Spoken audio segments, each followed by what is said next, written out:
नमस्कार, सत्यहिंदी.com पर आपका स्वागत। मैं हूं शैलेश। प्रधानमंत्री नरेंद्र मोदी और गृह मंत्री अमित शाह की जोड़ी ने एक और किला फतह कर लिया। बिहार में उनका झंडा फहराने की स्थिति अब आ चुकी है। अंततः मुख्यमंत्री नीतीश कुमार बिहार विधानसभा को छोड़कर राज्यसभा में आने के लिए सहमत हो गए। उन्होंने आज अपना नामांकन पत्र भी दाखिल कर दिया और इससे ये तय हो गया कि अब वो बिहार के मुख्यमंत्री की कुर्सी छोड़ देंगे। बिहार में मुख्यमंत्री कौन होगा ये तो अलग बात है, बीजेपी अपनी तरह से तय करेगी, लेकिन ये एक बड़ी जीत प्रधानमंत्री नरेंद्र मोदी और अमित शाह की जो कूटनीति है उसकी मानी जा सकती है। बिहार में नीतीश के बगैर राजनीति में पत्ता हिलना भी मुश्किल था। लगभग 20 वर्षों से ये स्थिति चली आ रही थी। 2000 में पहली बार नीतीश कुमार मुख्यमंत्री बने थे, हालांकि वो तब बहुत कम दिनों के लिए, कुछ हफ्ते 10 दिन के लिए ही मुख्यमंत्री रह पाए थे, लेकिन वहाँ से उनका सिलसिला शुरू हुआ। 2005 में वो मुख्यमंत्री बने बीजेपी की मदद से, फिर 2010 में बने और फिर बीजेपी को छोड़ करके भी 2015 में मुख्यमंत्री बन गए। तो ये उनकी ताकत थी और इसका अंदाज़ा जो है बीजेपी का जो उच्च नेतृत्व है, जिसमें जाहिर सी बात है कि प्रधानमंत्री नरेंद्र मोदी और अमित शाह हैं, उनके ही पास था। 2025 में जो चुनाव हुए उसमें अगर आप देखेंगे तो नीतीश कुमार की पार्टी जेडीयू को सिर्फ 85 सीटें मिली, जबकि बीजेपी को 89 यानी 89 यानी 4 सीटें ज़्यादा मिली। उसके बाद भी बीजेपी नीतीश कुमार को हटा करके अपना मुख्यमंत्री नहीं बना पाई और इसका एक बड़ा कारण ये था कि नीतीश कुमार की सहमति के बिना अगर किसी और को मुख्यमंत्री बनाया जाता तो शायद वहाँ स्थिति नियंत्रण के बाहर हो सकती थी। हालांकि इस बार बीजेपी सबसे अच्छी स्थिति में है। बिहार में कुल 243 सीटें हैं, उसमें 202 पर एनडीए गठबंधन यानी मुख्य रूप से बीजेपी और जेडीयू को सीटें मिली हैं और बाकी सारी पार्टियां जो हैं और विपक्ष जो है वो 41 सीटों के भीतर सिमट गया है। उसके बावजूद बीजेपी पिछले साल नवंबर में जब चुनाव हुए थे तब ये हिम्मत नहीं कर पाई कि वो अपने पुराने फॉर्मूला यानी जिसकी ज़्यादा सीटें उसका मुख्यमंत्री के आधार पर मुख्यमंत्री नहीं चुन पाई। और हम ध्यान दिला दें कि 2020 में तो स्थिति और भी विकट थी। 2020 में बीजेपी को 74 सीटें मिली थी और जेडीयू को सिर्फ 43 सीटें। उसके बावजूद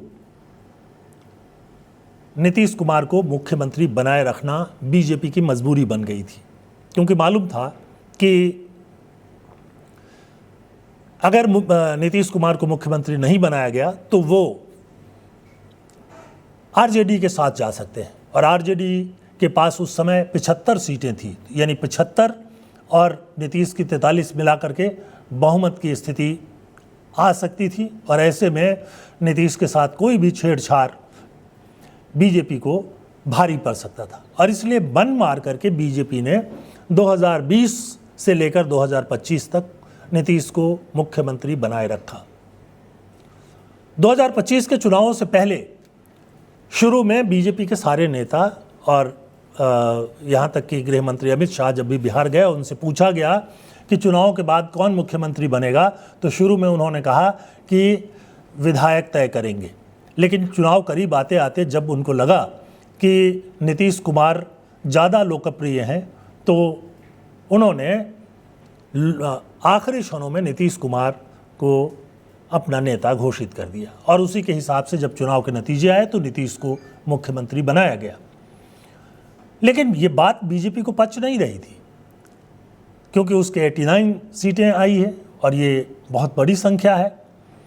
अगर आप देखें तो बहुमत से बहुत थोड़ा फासला रह जाता है, लेकिन बीजेपी के पास कोई विकल्प नहीं था, क्योंकि अगर नीतीश कुमार हिल जाते तो बीजेपी सर के लिए सरकार चलाना मुश्किल हो जाता, और इसलिए उनको बनाए रखा। अब जाकर नीतीश मान गए हैं। अभी राज्यसभा के चुनाव होने जा रहे हैं। बिहार में 5 सीटों पर चुनाव है। आज नामांकन का आखिरी दिन था। नीतीश कुमार ने अपना नामांकन भर दिया। उसके अलावा एक्स पर उन्होंने अपना एक संदेश भी प्रसारित किया, जिसमें उन्होंने कहा कि उनकी इच्छा थी कि वो विधानसभा, विधान परिषद, लोकसभा और राज्यसभा सभी सदनों में जाएं। इसलिए वो अब राज्यसभा में जाना चाहते हैं। इसके साथ ही उन्होंने कहा कि जो भी मुख्यमंत्री बनेगा उसको मार्गदर्शन मिलता रहेगा। तो ये एक तरह से उन्होंने पद छोड़ने की घोषणा कर दी। अब कई तरह के सवाल उठ रहे हैं कि कौन इसके बाद मुख्यमंत्री बनेगा। तो एक बात तो बहुत साफ तौर पर नज़र आ रही है कि मुख्यमंत्री जो भी बनेगा वो बीजेपी से ही बनेगा। अब उसमें कई नाम लिए जा रहे हैं, जिसमें उप मुख्यमंत्री सम्राट चौधरी का नाम है। सम्राट चौधरी भी ओबीसी से हैं और नीतीश कुमार जिस तरह की जाति से आते हैं उसी तरह की जाति है लगभग वो भी। उसके अलावा और भी कई नाम हैं। एक नाम विजय कुमार सिन्हा का भी लिया जा रहा है, जो कि सवर्ण है, वो भी उप मुख्यमंत्री हैं। उसके अलावा नित्यानंद राय का नाम है और दिलीप चौधरी का नाम है। तो ये कई नाम जो हैं वो चर्चा में हैं। बहरहाल ये बहुत साधारण सी बात है कि एक बार अगर बीजेपी नीतीश कुमार को बिहार में मुख्यमंत्री पद से हटाने में सक्षम है तो फिर वो किसी को भी मुख्यमंत्री बना सकती है। और हो सकता है कि जैसे बीजेपी के अध्यक्ष पद पर नितिन नवीन को लाया गया, जो कि एकदम अपरिचित अनजाने से चेहरे थे अध्यक्ष पद के लिए, तो वैसे ही जो है वो कोई नया चेहरा भी आ सकता है। इसमें भी कोई आश्चर्य की बात नहीं होगी। सम्राट चौधरी भी बन सकते हैं, बाकी जो नाम चल रहे हैं उनमें से भी कोई हो सकता है। तो लेकिन जो अभी एक परंपरा देखी जा रही है कि एकदम नए लोगों को मौका दिया जाए। बहरहाल अब सवाल ये उठता है कि नीतीश कुमार को एडजस्ट कैसे किया जाएगा। कौन सी चाल थी, वो कौन सी बात थी जिसके चलते नीतीश कुमार मुख्यमंत्री का पद छोड़कर केंद्र में आने के लिए तैयार हुए। एक चर्चा तो ये है जो बहुत संभव है, बहुत आसानी से हो सकता है, वो ये कि नीतीश कुमार को राज्यसभा में उपसभापति बना दिया जाएगा। राज्यसभा के उपसभापति हरिवंश जो हैं वो भी रिटायर हो रहे हैं और इस बार उनको टिकट नहीं मिला है। वो जेडीयू से थे लेकिन उनको टिकट नहीं मिला है, तो इसलिए वो अब राज्यसभा में नहीं आएंगे। तो जो जगह खाली हो रही है वो तो यही है। और इसके साथ कहा जा रहा है कि 2027 में जब राष्ट्रपति का चुनाव होगा तो नीतीश कुमार राष्ट्रपति भी बन सकते हैं। एक दूसरी चर्चा ये है कि उनको केंद्र में लाकर उप प्रधानमंत्री बनाया जाएगा। और ये भी चर्चा है कि अगर वो उप प्रधानमंत्री बनेंगे तो एक दूसरे उप प्रधानमंत्री अमित शाह भी बनेंगे, यानी नीतीश कुमार के जरिए एक और प्रमोशन हो जाएगा। बहरहाल ये तो अंदर की रणनीति है, अंदर की राजनीति है। ये कैसे क्या हुआ है इसके बारे में अभी बाहर कोई खुलासा नहीं किया जा सकता। लेकिन एक बात तय है कि लंबे समय से बीजेपी ने नीतीश कुमार के जो बहुत करीबी लोग हैं उनको अपने खेमे में या अपने करीब लाने में सफलता प्राप्त कर ली थी। और इसमें राजीव रंजन सिंह है जो केंद्र में मंत्री हैं, यानी ललन सिंह वो केंद्र में मंत्री हैं। बताया जाता है कि अब वो पहले की तरह बीजेपी विरोधी नहीं थे। संजय झा जो एक और प्रमुख नेता हैं वो तो बीजेपी में रह भी चुके हैं, वो भी हैं। और इन नेताओं के जरिए नीतीश कुमार को साधने का काम किया गया। बहरहाल इससे फ़ायदा क्या होगा, राजनीति पर क्या असर पड़ेगा? राजनीति पर फिलहाल ऐसा कोई असर नहीं होगा, लेकिन बीजेपी को एक मौका मिल गया है कि वो बिहार में अपनी स्थिति को मजबूत करे। दरअसल बिहार विधानसभा चुनाव के पहले केंद्र सरकार ने और राज्य सरकार ने जो भी घोषणाएं की उसका फ़ायदा जो है वो नीतीश कुमार को मिला। चुनावों से काफ़ी पहले जो है लोग ये मान रहे थे कि नीतीश कुमार की स्थिति इस बार ज़्यादा मजबूत नहीं है और आरजेडी को काफ़ी मजबूत बताया जा रहा था, लेकिन आखिर में हुआ ये कि जब सभी जो महिला अधिकारी थी जो पंचायत स्तर की, उनको 10-10 हज़ार रुपये दिए गए तो एकदम से माहौल बदल गया। और वैसे भी माना जाता है कि नीतीश कुमार को महिलाएं बड़ी संख्या में समर्थन करती हैं। उसका एक कारण तो ये है कि 2015 में उन्होंने शराब बंद कर दिया था, तो अब ये महिलाओं की जो एक बड़ी सेना उन्होंने खड़ी की थी, उसको 10-10 हज़ार रुपये दे करके उन्होंने महिलाओं को अपनी तरफ कर लिया। और इसलिए जेडीयू को भी बड़ी सफलता मिली और बीजेपी को भी बड़ी सफलता मिली। और आरजेडी जो कि बहुत कोशिश कर रही थी, कांग्रेस जो बहुत कोशिश कर रही थी, उनके हाथ में कुछ खास नहीं आया। वास्तविकता ये है कि 2020 से भी वो बहुत नीचे चले गए। तो अब सवाल ये उठता है कि क्या नीतीश केंद्र में आने के बाद यूं ही चुप रहेंगे? लंबे समय से, दसियों साल से ये बात चल रही है कि नीतीश राष्ट्रपति बनना चाहते हैं। क्या उन्हें राष्ट्रपति बनाया जाएगा? ये एक बड़ा सवाल है। अभी के लिए चाहे उनको जो भी पद दे दिया जाए, चाहे वो राज्यसभा में उपसभापति बन जाए या फिर वो उप प्रधानमंत्री बन जाए, लेकिन अगले साल क्या होगा जब राष्ट्रपति द्रौपदी मुर्मू जी का कार्यकाल खत्म हो रहा है, उसके बाद क्या उन्हें राष्ट्रपति बनाया जाएगा? बहुत सारे जो राजनीतिक विश्लेषक हैं उनका मानना है कि ये संभव हो सकता है। उसका कारण ये है कि 2029 के चुनावों से पहले बीजेपी अपने ओबीसी चेहरे को और अधिक तीव्र और उग्र बनाना चाहती है। वो ओबीसी को जीतना चाहती है। ओबीसी कुछ राज्यों में बीजेपी के साथ हैं, कुछ राज्यों में नहीं है, कुछ राज्यों में ओबीसी बटे हुए हैं और इस पर बीजेपी की नज़र है, क्योंकि अगर आगे भी चलते रहना है तो ये ज़रूरी है बीजेपी के लिए कि वो ओबीसी को साथ में ले, क्योंकि वोट तो उनके पास है। 60% ओबीसी है, उसमें से कुछ ओबीसी जो बड़े राज्य हैं जैसे उत्तर प्रदेश और बिहार, उसमें यादव जो हैं वो बीजेपी के साथ नहीं हैं, कम है। लेकिन उसके बाद जो दूसरे ओबीसी हैं वो कैसे आए साथ में, दलित कैसे आए, बीजेपी की चिंता यही है।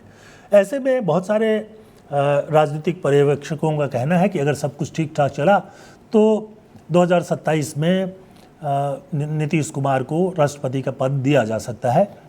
और लेकिन फिलहाल उनको उपसभापति राज्यसभा में या फिर उप प्रधानमंत्री का पद दिया जा सकता है। लेकिन इसके साथ साथ ये भी बात चल रही है कि अगर उन्हें उप प्रधानमंत्री बनाया जाएगा तो कम से कम एक और, यानी अमित शाह भी जो है उप प्रधानमंत्री बन जाएंगे और इससे राजनीति में एक बड़ा उलटफेर तो हो ही जाएगा, क्योंकि अगर अमित शाह भी उप प्रधानमंत्री बन जाते हैं तो ये तय हो जाएगा कि मोदी के बाद बीजेपी का नेतृत्व किसके पास जाएगा। अमित शाह मोदी के अपेक्षा जो हैं बहुत युवा हैं, करीब 10-15 साल छोटे हैं, तो इसलिए उनके सामने अभी समय भी है। और वैसे भी माना जाता है कि बीजेपी में इस समय नंबर 2 की स्थिति उन्हीं की है और वही जो है सारे फैसले करते हैं या करने में प्रधानमंत्री की मदद करते हैं। तो आप क्या सोचते हैं इसके बारे में? कमेंट सेक्शन में आकर बताइए कि क्या नीतीश कुमार उप प्रधानमंत्री बन सकते हैं और उनके साथ साथ अमित शाह भी उप प्रधानमंत्री बन जाएंगे? क्या इससे भारत की राजनीति में तत्काल कोई बदलाव आ सकता है, कम से कम बीजेपी की राजनीति में? और वो क्या बदलाव होगा अगर उप प्रधानमंत्री बन जाते हैं अमित शाह? तो जाहिर सी बात है कि अभी जो मंत्रिमंडल में बहुत सारे नेता हैं जैसे राजनाथ सिंह, इन लोगों का कद जो है अपने आप छोटा हो जाएगा। बहरहाल बीजेपी को शायद इसकी बहुत ज़्यादा चिंता नहीं है, क्योंकि ये तय है कि बीजेपी के सामने अभी भी जो है पिछड़ा मतदाता और दलित मतदाता वही चुनौती है। उसके अलावा महिला मतदाता वो भी चुनौती हैं। 2029 तक अगर जो संसद में पास किया गया है कि यानी महिलाओं को 30% आरक्षण दिया जाएगा, अगर वो हो जाता है तो बड़ी संख्या में महिलाएं चुनाव लड़ेंगी और ऐसी स्थिति में महिला वोटर जो हैं बहुत निर्णायक स्थिति में होंगी। तो जिस तरह से नीतीश ने महिलाओं को अपने पक्ष में किया बिहार में, उसी तरह से दूसरे राज्यों में भी वो करना चाहेगी। क्या सोचते हैं आप? ज़रूर बताएं कमेंट सेक्शन में आकर। हमारे चैनल को लाइक करें और इसके साथ साथ सब्सक्राइब भी करें। एक अनुरोध ये भी है कि satyhindi.com पर आकर के और सदस्यता अभियान को देखें। अगर आप सदस्य बनना चाहें तो वहाँ सारा डिटेल दिया हुआ है। सदस्य बन करके आप सत्य हिंदी की एक बड़ी सहायता करेंगे, जिसकी ज़रूरत है स्वतंत्र और निष्पक्ष पत्रकारिता को। तो आज के लिए इतना ही। बहुत बहुत धन्यवाद। नमस्कार।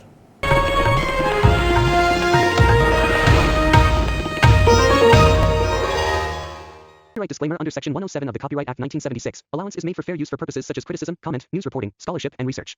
Fair use is a use permitted by copyright statute that might otherwise be infringing.